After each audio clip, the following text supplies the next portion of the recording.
Assalamualaikum warahmatullahi wabarakatuh. Perkenalkan, saya Amira Siti Ramadhani dari jurusan Teknik Kimia Indralaya angkatan 2020 dengan ujung NIM 070. Pada kesempatan kali ini, saya akan menjelaskan suatu tema yaitu Transport of Solid dan Solid Feeder pada mata kuliah Alat Industri Kimia dengan judul alat yaitu Continuous Flow Elevator. Penanganan dalam perpindahan material padatan dari satu tempat ke tempat lain tentunya membutuhkan alat-alat tertentu. Salah satu contoh alat pemindahan material padat adalah elevator.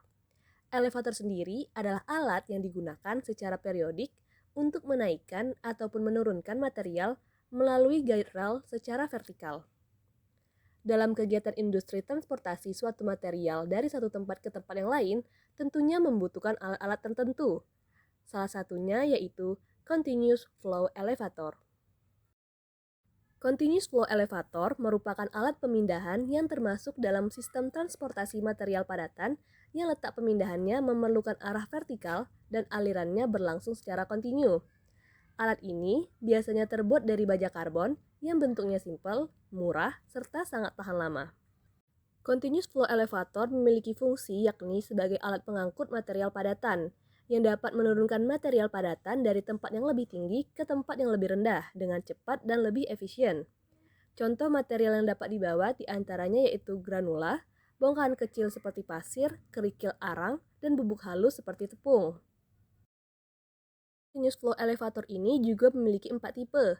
Yang pertama, Centrifugal Discharge Elevator, kemudian Continuous Elevator, Pivoted, dan Profile Belt Elevator. Centrifugal Discharge Elevator merupakan jenis yang paling umum digunakan untuk menangani material halus atau gumpalan kecil yang mengalir bebas. Kemudian, Continuous Elevator yang umumnya dipasang di belakang menggunakan rantai atau sabuk dengan interval yang dekat.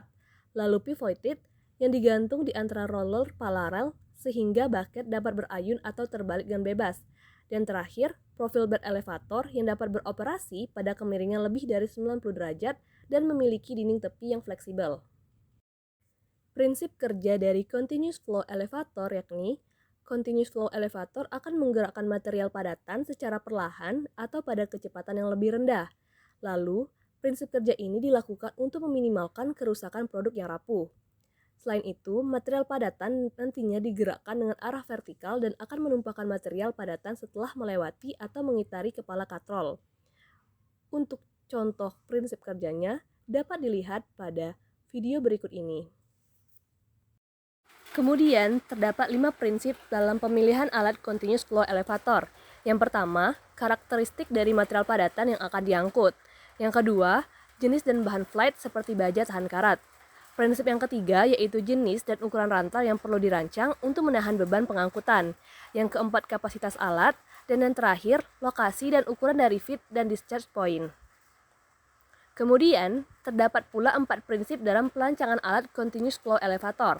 Yang pertama, menentukan parameter utama yang berupa material yang diangkut dalam alat. Setelah mengetahui material yang diangkut, selanjutnya menentukan kapasitas dari Continuous Flow Elevator. Yang kedua, menentukan jarak flight. Pola yang biasa adalah memiliki satu set flight per rantai. Namun, jika jarak flight lebih luas, hal ini menunjukkan bahwa material yang harus dijembatani dapat dibuang dengan lebih mudah. Yang ketiga, menentukan lokasi dan ukuran dari feed dan discharge point atau jarak tempuh material. Dan yang terakhir, memperhatikan mesin penggerak dari Continuous Flow Elevator yang kita gunakan. Kemudian, untuk menentukan kapasitas atau dimensi alat dari Continuous Flow Elevator dapat digunakan rumus sebagai berikut, yakni VS sama dengan AB dikali V dikali RV, dengan keterangan VS adalah volume aliran material yang dapat ditampung oleh alat, kemudian AB yaitu luas penampang, V kecepatan flight, dan RV merupakan faktor kecepatan. Kemudian, untuk contoh perhitungannya yakni diketahui sebuah alat Continuous Flow Elevator dengan luas penampang aliran sebesar 3 meter persegi dengan kecepatan pada flight yaitu 0,5 meter per sekon dan faktor kecepatan sebesar 0,85. Tentukan volume yang dapat dialirkan oleh alat. Langkah pertama yang dapat kita lakukan yakni menuliskan data-data yang kita ketahui dari soal, yakni AB atau luas penampang sebesar 3 meter kuadrat, V atau kecepatan flight yakni 0,5 meter per sekon, dan yang terakhir faktor kecepatan sebesar 0,85. Lalu kita masukkan ke dalam rumus yakni Vs sama dengan AB dikali V dikali RV, yakni 3 meter kuadrat dikali 0,5 meter per sekon dikali dengan 0,85, sehingga didapatkan nilai dari volume aliran material sebesar 1,275 meter pangkat 3 per sekon. Untuk kesimpulannya, continuous flow elevator merupakan alat pemindahan yang termasuk dalam sistem transportasi material padatan yang letak pemindahannya memerlukan arah vertikal dan alirannya berlangsung secara kontinu. Alat ini berfungsi sebagai alat pengangkut material padatan yang dapat menurunkan material padatan dari tempat yang lebih tinggi ke tempat yang lebih rendah dengan cepat dan lebih efisien. Dan berikut merupakan referensi ataupun buku rujukan yang digunakan dalam proses pembuatan video ini.